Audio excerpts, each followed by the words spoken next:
देश के 4 प्रमुख धामों में से एक है हिमालय की चोटियों के बीच स्थित बद्रीनाथ धाम। इस भव्य मंदिर में भगवान श्री हरि हिमालय पर्वत की श्रृंखलाओं में विराजमान है। बद्रीनाथ धाम समुद्र तल से 3050 मीटर की ऊंचाई पर स्थित है और यहाँ पर पहुँचने का रास्ता काफी दुर्लभ है।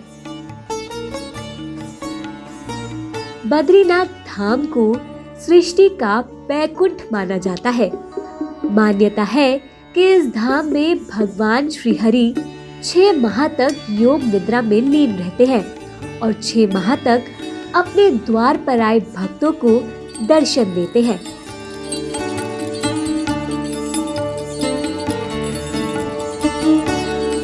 मंदिर के पट बंद होने पर भी एक अखंड दीपक प्रज्वलित रहता है। मंदिर के गर्भगृह में स्थित भगवान बद्री विशाल की मूर्ति शालिग्राम शिला से बनी हुई चतुर्भुज अवस्था में और ध्यान मुद्रा में स्थापित है। मान्यताओं के अनुसार जब गंगा नदी धरती पर अवतरित हुई तो ये 12 धाराओं में बट गई। इस स्थान पर मौजूद धारा अलखनंदा के नाम से विख्यात हुई और यह स्थान बद्रीनाथ धाम से, जो भगवान विष्णु का वास बना। इस देव स्थल का नाम बद्री होना भी प्रकृति से जुड़ा हुआ है। हिमालय पर्वत पर इस जगह जंगली बेरी बहुतायत में पाई जाती है। मान्यता है कि इन बेरियों की वजह से ही इस धाम का नाम बद्रीनाथ पड़ा। लेकिन क्या आप जानते हैं कि कुछ समय बाद बद्रीनाथ विलुप्त हो जाएगा और उसके बाद स्थापित होगा भविष्य बद्री। आइए जानते हैं इस संदर्भ में।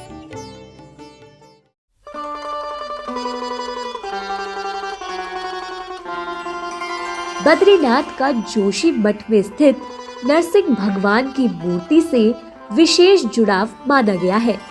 मान्यता है कि आदि गुरु शंकराचार्य जी जिस दिव्य शालिग्राम पत्थर में नारायण की पूजा करते थे, उसमें एकाएक भगवान नरसिंह की मूर्ति उभर आई और उसी क्षण उन्हें नारायण के दर्शन के साथ अद्भुत ज्ञान ज्योति प्राप्त हुई। भगवान नारायण ने उन्हें नरसिंह रूप के रुद्र रूप की जगह शांत रूप का दर्शन दिया। तभी से लोक मंगलकारी नारायण का शांत रूप मूर्ति जन आस्था के रूप में विख्यात है। भगवान बद्रीनाथ के कपाट बंद हो जाने के बाद इसी पावन मंदिर में उनकी मूर्ति को जोशी मठ लाकर 6 माह तक पूजा की जाती है। मान्यता है कि जोशी मठ में स्थित नरसिंह भगवान की इस मूर्ति का एक हाथ साल दर साल पतला होता जा रहा है और अभी वर्तमान में भगवान नरसिंह के हाथ का वह हिस्सा सुई के गोलाई के बराबर रह गया है। ऐसे में जिस दिन ये हाथ अलग हो जाएगा, उस दिन नर और नारायण पर्वत आपस में मिल जाएंगे और उसी क्षण से बद्रीनाथ धाम का मार्ग पूरी तरह बंद हो जाएगा। ऐसे में भक्त बद्रीनाथ के दर्शन नहीं कर पाएंगे। पुराणों के अनुसार वर्षों बाद भविष्य में भविष्य बद्री नामक नए तीर्थ का उद्गम होगा। बद्रीनाथ भगवान जोशी मठ से 22 किलोमीटर आगे भविष्य बद्री के रूप में प्रकट होकर दर्शन देंगे। स्थानीय लोगों के अनुसार भविष्य बद्री में एक शिलाखंड पर आश्चर्यजनक रूप से भगवान विष्णु की मूर्ति भी आकारित हो रही है। भविष्य के बद्रीनाथ भविष्य बद्री का मंदिर ऊपर में है, जो जोशी मठ से दूर पूर्व में लता की ओर है। यह तपोवन से दूसरी तरफ है और यहाँ धौली गंगा नदी के ऊपर और लगभग 3 किलोमीटर के ट्रैक द्वारा पहुंचा जा सकता है। मोटर सड़क से इसकी ऊंचाई 2744 मीटर है।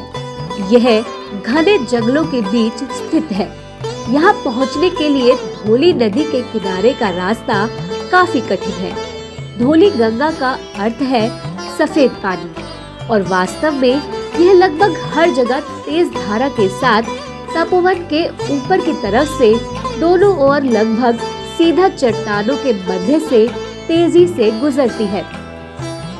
बद्रीनाथ की कथा अनुसार सतयुग में देवताओं, ऋषि मुनियों एवं साधारण मनुष्य को भी भगवान विष्णु के साक्षात दर्शन प्राप्त होते थे।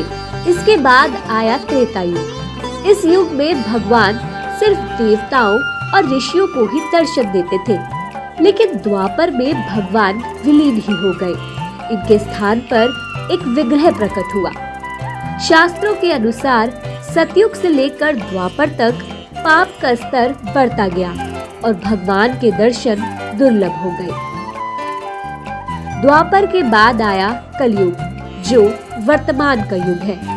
माना जाता है कि भगवान विष्णु पहले 3 युगों यानी सतयुग, द्वापर युग और त्रेता युग में आदि बद्री मंदिर में बद्रीनाथ के रूप में रहते थे और कलयुग में वह वर्तमान बद्रीनाथ मंदिर में चले गए। मान्यता है कि जब भविष्य में जोशी मठ से बद्रीनाथ मंदिर का मार्ग पहाड़ के कारण बंद हो जाएगा, तब भगवान विष्णु की मूर्ति फिर से आदि बद्री मंदिर में स्थानांतरित कर दी जाएगी।